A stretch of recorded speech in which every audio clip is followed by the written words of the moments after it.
50টা কাৰ্টুনত 3000টাতকৈ অধিক বটলৰ যি কফ চিৰাপ নিচাজাতীয় কফ চিৰাপ সেই কফ চিৰাপ জব্দ কৰিছে আৰক্ষীয়ে আৰু এইখিনি মতে পোনপ্ৰথমে দৃশ্যাংশ আমি দেখুৱাই ল'ম প্ৰতিনিধি দৰ্শকসকলক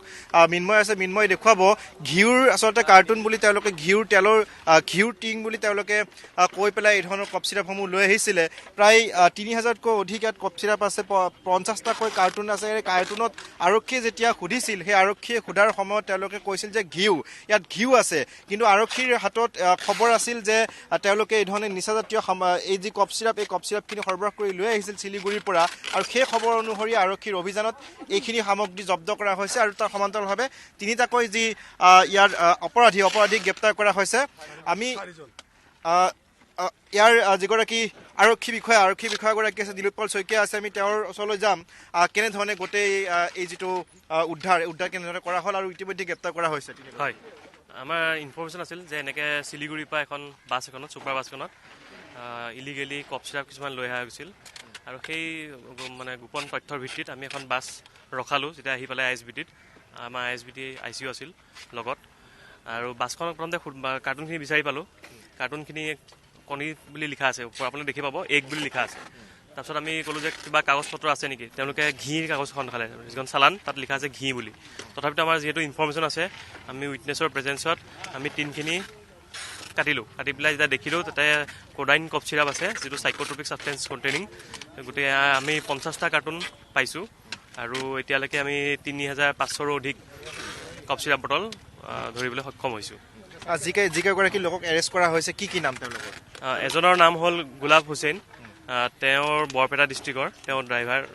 লগতে আছিল কো ড্ৰাইভাৰ জ্যোতিষ বসুমতাৰী তেওঁ গোসাইগাঁও কোকৰাঝাৰ ডিষ্ট্ৰিক্টৰ আৰু এজন আছিল হৰিপ্ৰসাদ চেত্ৰী তেওঁ গোৱালপাৰা ডিষ্ট্ৰিক্টৰ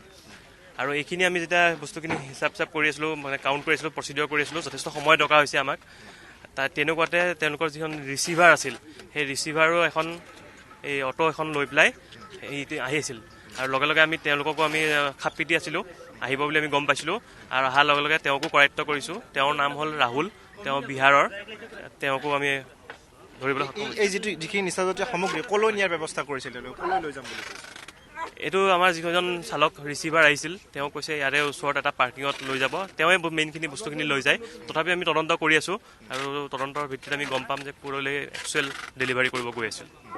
ধন্যবাদ জ্ঞাপন কৰিছোঁ মই পুনৰ দেখুৱাবলৈ যত্ন কৰিছোঁ প্ৰতিনিধি দৰ্শকসকলক এইসমূহ হৈছে কফ চিৰাপ আৰু এই কফ চিৰাপসমূহ আচলতে ডক্টৰৰ প্ৰেছক্ৰিপশ্যন নহ'লে এই কফ চিৰাপসমূহ এই ধৰণে সৰবৰাহ কৰিব নোৱাৰে কিন্তু তেওঁলোকে যিকেইগৰাকী লোকে সৰবৰাহ কৰি আনিছিল এই সৰবৰাহ কৰা লোককেইগৰাকীক ইতিমধ্যে গ্ৰেপ্তাৰ কৰিছে আমি তেওঁলোকৰ পৰাও যদি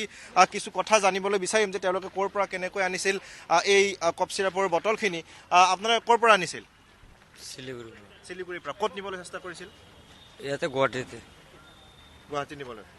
আৰু এই ধৰণে তেওঁলোকে শিলিগুৰিৰ পৰা যিহেতু লৈ আহিছিল আৰু তেওঁলোকে গুৱাহাটীৰ এটা স্থানত তেওঁলোকে এই সামগ্ৰীখিনি মজুত কৰাৰ চেষ্টা কৰিছিল মই পুনৰ যিহেতু ইয়াত আৰক্ষী বিষয়াগৰাকী আছে তেওঁৰ ওচৰলৈ পুনৰ যাম যে এওঁলোকৰ কেনেধৰণে তেওঁলোকক শাস্তি বিহা হ'ব এইটো আমি প্ৰথমতে গোটেইখিনি এষ্টাব্লিছ কৰিম কোৰ্টত এভিডেঞ্চখিনি আমি চাৰ্জশ্বীট দিম আৰু কোৰ্টে সেইমতে শাস্তি দিব আৰু মৰা চুপাৰিণ্ডি তেওঁলোকৰ মেইনলি বাংলাদেশত ছাপ্লাই কৰে এইখিনি বস্তু এতিয়ালৈকে যিটো জানিব পাৰিছোঁ মানে আমাৰ আপোনালোকৰ প্ৰাথমিক তদন্তৰ এইটো পোহৰলৈ আহিছে যে বাংলাদেশলৈ সৰবৰাহ কৰে বুলি